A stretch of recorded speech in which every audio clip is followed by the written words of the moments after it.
नमस्कार। खोज 10 अर्बको यो विशेष प्रस्तुतिमा स्वागत छ। म विष्णु बसौला। सरकारले 10 अर्बको फेहरिस्ता सार्वजनिक गर्नको लागि आनाकानी गरेपछि नागरिक खोइ 10 अर्ब भन्दै सडकमा उत्रिएका छन् र हामीले 11 बजेबाट सडकको दृश्य लगातार देखाइरहेका छौं। शान्तिपूर्ण रूपमा प्रदर्शन गरिरहेका प्रदर्शनकारी नेपाली नागरिकमाथि प्रहरीले लाठी वर्षाएको छ। त्यहाँको अवस्था थप संवेदनशील भएको अवस्थामा देखाउनेछौँ। अहिले हामी संवाद गर्न चाहन्छौँ। संवादको लागि सम्पर्कमा हुनुहुन्छ साझा पार्टी नेपालका प्रवक्ता डाक्टर सूर्यराज आचार्य। डाक्टर साहब, यहाँलाई स्वागत छ। हस्, नमस्कार। डाक्टर साहब, यहाँले पनि बिहानैबाट हेरिरहनु भएको होला। बालुवाटार क्षेत्रमा प्रहरीले नागरिकमाथि लाठी प्रहार गरिरहेको छ। हिजो प्रधानमन्त्रीको अभिव्यक्ति पनि यहाँले पक्कै सुन्नु भएको छ। के प्रधानमन्त्रीको अभिव्यक्ति चित्त नबुझेपछि नागरिक आज सडकमा आएका हुन्? यसलाई के बुझ्ने? अब यो बिल्कुलै त्यही हो। यसमा सरकारको अत्यन्तै गैर जिम्मेवारी मात्रै होइन कि यो सङ्कटको बेलामा यति असंवेदनशील सरकारको रवैया थियो कि अब सबैभन्दा पहिला त यो सङ्कटको बेलामा 10 अरब खर्च भनेर सार्वजनिक भयो। यसको सुरुदेखि नै यस्तो सङ्कटको बेलामा पनि सार्वजनिक खरिदमा, खास गरी स्वास्थ्य सामान र उपकरण खरिदमा सुरुकै चरणमा यो स्पष्ट देखियो सरकारले कहिले सम्झौता गरेको छ, त्यसपछि अर्कोलाई चाहिँ व्यापारी घरानालाई दिएको छ र त्यो कुरा सुरुमै सरकारको अकर्मण्यता र त्यसमा भएको अनियमितता र त्यतिखेरै पनि मिडियाबाट सार्वजनिक चासोमा यसमा भ्रष्टाचार भयो, यो अत्यन्त निन्दनीय कुरा भन्ने त्यतिखेरै पनि आयो र त्यतिखेर नै सरकारले त्यसलाई जनताको चासोलाई सम्बोधन गर्नको लागि छानबिन गरेर पक्कै त्यहाँ केही न केही हामी के भन्छौँ भने आगो नबुझिकन धुवा आउँदैन भन्छौँ नि, त्यो कुरालाई चाहिँ सरकारले एउटा विश्वसनीयता दिएको भए नागरिकहरूमा अरू एउटा सरकारप्रति विश्वास हुने थियो। त्यसपछि त घट्ने होइन, अझ बढ्दै गएर यो 10 अरब लगभग 2.5 महिनाको अवधिमा यो 10 अरब कसरी खर्च भयो। एकातिर पिसिआर मसिन छैन, क्वारेन्टाइनको त्यो हालत छ, सरकारको तयारीको त्यो हालत छ, यता 10 अरब ट्याक्सपेयरको पैसा पनि खर्च भएको छ भनेपछि लोकतन्त्रमा नागरिकले यो प्रश्न सुन्ने। डाक्टर साहब, जस्तो अहिले सरकारको पर्फर्मेन्स, सरकारको काम गराइ कमजोर भएको कि नागरिकले सरकारको काम गराइ चित्त नबुझाएका हुन्? के हो वास्तविक अवस्था? होइन, जस्तो दुईवटा तहमा हेर्नुपर्छ। सबभन्दा अब काम गराइ कमजोर मात्र होइन, यहाँ त अब नियतमै प्रश्न उठाउनु पर्ने भइसक्यो। काम गराइ कमजोर भन्दा पनि हाम्रो राज्य व्यवस्था र राज्य प्रणाली भ्रष्टाचारले गाँजिएको छ। प्रणालीगत भ्रष्टाचार नै त्यहाँ छ। सरकारको कुनै पनि खरिद बिक्री र सरकारको स्रोतलाई एउटा तपाईको पारदर्शी रूपमा नियमित किसिमको हुने कुनै पनि सरकारी निकायहरूमा नागरिकको त्यस्तो हुन्छ भन्ने कुरामा विश्वास उडिसकेको छ। त्यो त एउटा सनातनी नै अनियमितता र भ्रष्टाचार त सधैँ छ। अब त्यसमाथि नागरिकले कमसेकम अहिले के अपेक्षा गरेको थिए भने यो यस्तो सङ्कटको बेलामा सरकारको संयन्त्र अलिकति जिम्मेवार होला भन्नेमा त्यसमा अत्यन्त लापरवाही गैर जिम्मेवार र अझ हेर्नुहोस्, हिजो प्रधानमन्त्रीजीकै संसदमा केही सांसदहरूले यो जनताको भावना दुखाइ दिनुभयो। कुनै पनि सांसदहरूले यो 10 अरबको बारेमा, भ्रष्टाचारको बारेमा, क्वारेन्टाइनको बारेमा, पिसिआरको चाहिँ उपलब्धता नभएको बारेमा कुनै पनि सांसदले प्रधानमन्त्रीप्रति आग्रहीपूर्ण चाहिँ प्रश्न थिएन कि जनताका भावना मुखरित भएका थिए। तर प्रधानमन्त्रीजीको सम्बोधन अत्यन्तै गैर जिम्मेवार र प्रधानमन्त्रीजीको कुनै पनि चित्तबुद्ध प्रश्नहरूको जवाब भन्दा पनि त्यहाँ वाद विवादमा उत्रिने जस्तो चाहिँ प्रधानमन्त्रीको शैली, त्यसले गर्दाखेरि पनि आम नागरिकमा त्यसले पनि पक्कै त्यो असन्तोषलाई साम्य गर्ने प्रधानमन्त्रीजीको संसदको अभिव्यक्तिबाट नागरिकहरूमा एउटा विश्वास दिलाउने, त्यो भन्दा पनि नागरिक एउटा फ्रस्ट्रेसन बढाउनु र जुन अहिले अघि यहाँले कार्यक्रमको सुरुमा भन्नुभयो नागरिकहरूको त्यो प्रदर्शन अथवा त्यो असन्तुष्टि त्यो बिल्कुलै अस्वाभाविक छैन। डाक्टर साहब यहाँ एउटा राजनैतिक दलको प्रवक्ता हुनुहुन्छ, एकपटक राजनैतिक दलको प्रवक्ताबाट बाहिर निस्किएर मेरो यो एउटा प्रश्नको जवाब दिनुहोला। यहाँ सामाजिक अगुवाको रूपमा हेर्दाखेरि अहिले त्यहाँ ती युवाहरू देखिएका छन्, त्यहाँ कुनै राजनीतिक रङ्ग नभएको बुझिएको छ, त्यहाँ कुनै जातिगत सम्मेलन होइन र नागरिक यसरी सडकमा उत्रिनु, यो यस्तै सडकमा उत्राइले धेरैवटा व्यवस्था परिवर्तन भएको छ, सरकार ढलेको, राजतन्त्र ढलेकोसम्म नेपालमा इतिहास छ। यो अवस्थालाई कसरी लिने, एउटा सामाजिक व्यक्तिको हिसाबले र एउटा समाजको अगुवाको हिसाबले हेर्दाखेरि यो घटनालाई कसरी हेर्ने?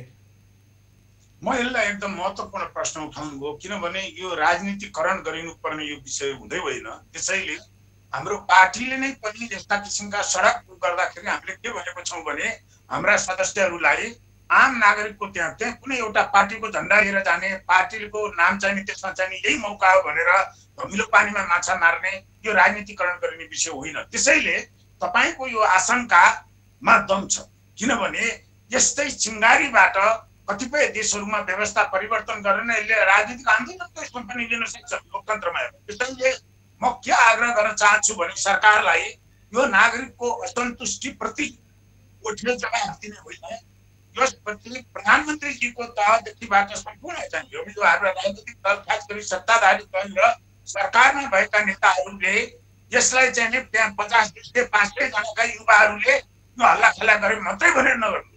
यो बालुवाटारको अगाडि अथवा माइतीघर मण्डलामा जाने 400-500 युवाहरूले 3 करोड नेपालीको भावना मुखरित भएको छ। त्यसलाई गम्भीरताका साथ लिनुहोस् र यदि यसमा सरकार र सत्ताधारी दल र अरू राजनीतिक पार्टीहरूको पनि यसमा उदासीनता भयो भने युवाहरूले, आम नागरिकहरूले अब चाहिँ तपाईँको धैर्यको बन्ध टुटिसकेको छ र यसले यहाँले आशंका गरिरहेको अनुसार यो चाहिँ व्यवस्था परिवर्तनको सम्म पनि जान सक्छ। अरू देशमा हामीले हेरिरहेका छौँ यस्तै साना कुराहरू। तर म के चाहन्छु भने यो सङ्कटको बेलामा, यस्तो बेलामा परिस्थिति त्यहाँसम्म नजाओस्, सरकार संयमित होस्, सरकार जनउत्तरदायी होस्, सरकार पारदर्शी होस्। डाक्टर साहब, मैले अब गर्ने प्रश्न पनि यहाँलाई सामाजिक अगुवाकै रूपमा गर्न चाहन्छु। अहिले भिड जम्मा भएको छ, भिडमा शक्ति दिनको लागि नेतृत्व चाहिन्छ, त्यहाँ कुनै राजनीतिक झन्डा देखिएको छैन। के अब नागरिक प्रति राजनीतिक दलसँग पनि वितृष्णा भएको देखिएको हो? बिल्कुलै हो, बिल्कुलै हो। हेर्नुहोस्, यो एउटा के भयो भने राजनीतिक दलहरू, साना सुना सबै दलहरूले एउटा हामीले कस्तो किसिमको एउटा राजनीतिक प्रणाली र राजनीतिक हाम्रो पद्धति भयो भने अब हामी पनि एउटा सानो दल, साझा पार्टी, हामी दलमै छौँ, तर हाम्रो पनि सर्वोच्च के छ भने हेर्नुहोस्, न हामी सत्तामा छौँ, हामी हरेकचोटि चुनावमा जान्छौँ, चुनावमा जाँदाखेरि पनि हामीलाई असफलता हुन्छ, के हाम्रा कमजोरी होला। अर्को अहिलेको निर्वाचन प्रणाली र राजनीतिक प्रणाली नै यस्तो छ कि ठुला दलको सिन्डिकेट छ। नागरिकहरूमा कस्तो छ भने ठुला दलमा आश्रित नभइकन आम जनजीवन पनि नचिनिन्छ। अब यो सन्देश के हो भने चाहे 2/3 सरकार होस्, चाहे प्रमुख प्रतिपक्षले होस् अथवा कुनै पनि पार्टीले, अबको राजनीतिले नागरिकका आकांक्षा र नागरिकका चासोहरूलाई, नागरिकका प्रश्नहरूलाई जवाब दिन सकेन भने अब नागरिकहरू यो व्यवस्था परिवर्तनसम्म पनि उनीहरूले खोजेको छ। निकास सडकबाट निकास निस्किन्छ, अब सडकबाट नै निस्कने निकासले कसलाई कहाँ पुर्याउँछ फेरि भन्न सकिँदैन। त्यसैले म यसलाई आम नागरिक, यो अघि नै मैले भने केही 100 काठमाडौँका युवाहरूको यसको प्रदर्शनको रूपमा नहेरौँ, उहाँहरूले 3 करोड नेपाली जनताको भावना मुखरित भएको। डाक्टर साहब, अहिले केही दिन अगाडि 50-60 जनाको सङ्ख्यामा देखा परेको सङ्ख्या आज हजारौँको सङ्ख्यामा देखा पर्यो। एकातर्फ कोरोनाको सङ्क्रमण छ, अर्कोतर्फ अनियमितताका बर्गेल्ती प्रश्नहरू उठिरहेका छन्, प्रसङ्ग बाहिरिएका छन्। अब नागरिकले सडकबाट विकल्प खोज्न थालेका हुन्। होइन, बिल्कुलै त्यो हो, बिल्कुलै त्यो। यो एउटा असहाय नागरिकले गर्ने के हो भने जब राज्य संयन्त्र राजनीतिकले जनताका समस्यालाई सम्बोधन नगरेपछि जनताको अन्तिम ठाउँ भनेको सडक नै हो। लोकतन्त्रमा पनि त्यो सडकको हुन्छ त्यसको। त्यसैले तपाईँको प्रश्नको भागसँग म असहमत छैन। जनताले निकास खोजेका हुन्। यसमा अहिलेको प्रारम्भिक चरणमा यसलाई कसरी लिउँ भने जनताले राज्य र सरकारसँगको असन्तुष्टिमा सरकारलाई एउटा चाहिँ सन्देश दिएका हुन्। चुनौती भन्न चाहन्न। यसमा चाहिँ यो सङ्कटको बेलामा सरकार अनुशासित हो, पारदर्शी हो, जिम्मेवार हो र यो जनताले परेको पीरमर्कामा सरकारले चाहिँ सम्बोधन गर भन्ने यो तहको अहिलेको डाक्टर साहब यो त अस्ति 50-60 जनाको संख्यामा भएको अहिले 10,000 हजारको संख्यामा पुग्दा यो त सरकारलाई सन्देश मात्र होइन चुनौती नै जस्तो देखा पर्न थाल्यो नि। बिल्कुलै हो होइन, यसमा त कुनै छैन। हेर्नु, यो हामी 3 महिनाको लकडाउन भइसकेको छ। यो लकडाउन भनेको सरकारले कस्तो भने समयले किन्यो, टाइम बाई मात्रै गर्ने र सरकारको तयारी। हामी क्वारेन्टाइनको अवस्था हेरौँ, PCR मसिनको अवस्था हेरौँ होइन। अब अहिले त के हो भने हामी अब यो जस्तो हेर्नुहोस्, चीनमा चाहिँ सङ्कट भएपछि युरोपमा जानलाई 2 महिना लाग्यो, त्यसपछि अर्को 1 महिनामा अमेरिकामा सर्यो भने हामी त यो सङ्कटको सबभन्दा प्रारम्भिक चरणमा छौँ। यसले कुन भयावह रूप लियो भन्ने अझै आइसकेको छैन। यस्तो अवस्थामा राज्य सञ्चालन र सरकार चलाउनेहरूको अकर्मण्यता, उहाँहरूको उदासीनता, गैर जिम्मेवारीता, भ्रष्टाचार, यो त अब यो त चाहिँ तपाईँको जनताहरूले भन्न यो आक्रोशको चाहिँ बाँध अब फुट्ने बेला गएको हो। त्यसैले यो चुनौतीको उसमा जाँदैछ। त्यसरी लिन हुन्छ, यो चुनौती नै सरकारको लागि अब चुनौतीको। डाक्टर साहब यो अहिले करिब 2/3 बहुमतको साथ सङ्घीय सरकार छ, 6वटा प्रदेशमा पनि नेकपाको सरकार छ, स्थानीय तहमा पनि बहुमत छ। सरकारले नचाहेको हो कि नागरिकको जनस्वास्थ्यप्रति, नागरिकको आवश्यकताप्रति सरकारले व्यवस्था गरेको के देखिन्छ? यसमा दुईटै कुरा। एउटा चाहिँ हो कि मैले भने जुन हाम्रो राजनीति र सरकार सञ्चालन भन्ने के भयो भने जनतालाई सेवा दिनुभन्दा राजनीति भनेको भोग गर्ने, सत्ता भोग गर्ने, राज्यको स्रोत साधन भोग गर्ने, आफ्ना मान्छेहरूलाई ठेक्का पट्टा र जागिर दिने। हाम्रो राजनीतिले सत्ता सञ्चालन त्यहाँ मात्रै बुझ्यो। त्यसले गर्दा कस्तो भयो भने हाम्रो राज्य संयन्त्र र हाम्रा चाहिँ सुविधाहरू चाहिँ जनस्वास्थ्य र यस्तो सङ्कटको बेलामा न हामीसँग तयारी थियो, न हामीसँग त्यो भएको स्रोत साधनलाई पनि हामीले चाहिँ परिचालन गर्न सक्ने क्षमता थियो। त्यो प्रणालीगत समस्या छँदै थियो। डाक्टर साहब प्रश्न यहीँनिर हो। हामी करिब अन्तिममा पनि छौँ डाक्टर साहब, हामी करिब अन्तिममा छौँ। प्रश्न यहीँनिर हो। अब 10 अर्ब खर्च भयो भनिएको आज 1 हप्ता पुरा भएको छ। प्रधानमन्त्रीले हिजो अहिले किन खर्चको विवरण चाहियो, हामीले खर्चको विवरण राख्नतिर ध्यान दिएका छैनौँ, अहिले जोखिम न्यूनीकरण हो भन्नुभयो। यहाँ प्रशासनलाई पनि नजिकबाट बुझ्नु भएको व्यक्ति, के हाम्रो नेपालको प्रशासन क्षमता त्यति कमजोर छ, कहाँ कति खर्च गरियो भन्ने पनि तथ्याङ्क नराखिकन खर्च गर्नको लागि यसमा चाहिँ कतिको सहमत हुन सकिन्छ? बिल्कुलै सहमत हुन सकिँदैन। उहाँको खास गरी प्रधानमन्त्रीजीको जुन अभिव्यक्ति, उहाँले के कुरा बुझ्नु भएन भने यो खर्च सार्वजनिक गर्ने भनेको उहाँले रकमी कुरा गर्नु, यो नियम अनुसार भएको छ, अडिट हुन्छ, यो भन्ने त ती जनतालाई त्यो अडिटको खर्च के हो भन्ने चाहिँ सरोकार हुँदैन। जनताको आम मनोविज्ञान के भएको छ भने सरकारले धर्म छोडेको छ भन्ने जनताले शङ्का गरेपछि प्रधानमन्त्रीजीको पहिलो काम के हो भने त्यो शङ्का निवारणको लागि उहाँले हिजो पार्लियामेन्टमा त्यो उठे जवाब दिने होइन, संसदमा उहाँले के भन्न सक्नु पर्थ्यो भने जनताले यसमा प्रश्न उठाए, म पहिलो प्राथमिकतामा राखेर चाँडोभन्दा चाँडो त्यो 10 अरबको खर्चको काटबारी जहाँ तैबाट हेर्न मिल्ने गरी प्रधानमन्त्री कार्यालयको वेबसाइटबाट सार्वजनिक गर्छु भनेर त्यो केवल ठटाएको ताली सांसदहरूले त्यसमा ठटाउनु पर्थ्यो। तर भइदियो के भने प्रधानमन्त्रीजीको हेर्नुहोस्, उहाँले ओठे जवाब तपाईँको चाहिँ वाद विवाद स्कुले लेभलको वाद विवाद हुन्छ नि दुईटा विद्यार्थीहरूको बिचमा, त्यस्तो किसिमको वाद विवादमा प्रधानमन्त्रीजी उत्रिनु भयो।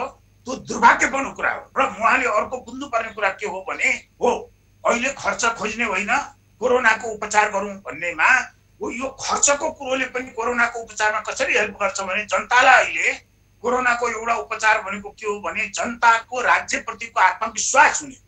जनतासँग त्यो आत्मविश्वास भयो भने पनि एउटा कोरोनासँग फाइट गर्नको लागि हामी एक भएर त्यो आत्मविश्वास जगाउनु पर्यो। राज्यप्रतिको आत्मविश्वास जगाउने केले जगाउँछ भन्दा पारदर्शिताले जगाउँछ। उहाँको राज्य मसिनरीको नियत ठिक छ भन्ने कुरा त जनतामा विश्वास हुनु पर्यो र त्यसको लागि पनि यो पारदर्शिता जरुरी थियो। तर प्रधानमन्त्रीजीले त्यो मौका एउटा गुमाउनु भएको छ। र अझै म तपाईँको यो कार्यक्रम मार्फत म के ध्यानाकर्षण गराउन चाहन्छु भने सरकारको ढिलो नगरिकन यो 10 अरबको एक रुपियाँको फाँटबारी गर्नुहोस्। त्यहाँ जहाँ खराब नियत छ, जहाँ अनियमितता छ, त्यसलाई शून्य सहनशीलताबाट जेल जानुपर्ने, कारबाही हुनुपर्ने, बर्खास्त हुनु परेको त्यो खबर नेपाली नागरिकले पढ्न पाउन्। अनि बल्ल सरकारप्रतिको विश्वसनीयता हुन्छ। कोरोनाको फाइटमा पनि त्यो आत्मविश्वासबाट फाइट गर्नु। हामी एक अर्काप्रतिको अविश्वासबाट कोरोनाको लडाइँ हामी जित्न सक्दैनौँ। त्यसैले सरकारले त्यो तर्फ सोचोस्। यो चाहिँ र खास गरी अहिलेसम्म प्रधानमन्त्रीजीको जुन चाहिँ शैली हो, प्रधानमन्त्रीजीको यी प्रश्नको जवाब दिने शैली, त्यो उहाँ चाहिँ गलत बाटोमा हुनुहुन्छ, त्यो पनि सच्ची हुन्छ। डाक्टर साहब, यहाँलाई समय र संवादको लागि धन्यवाद दिन चाहन्छु।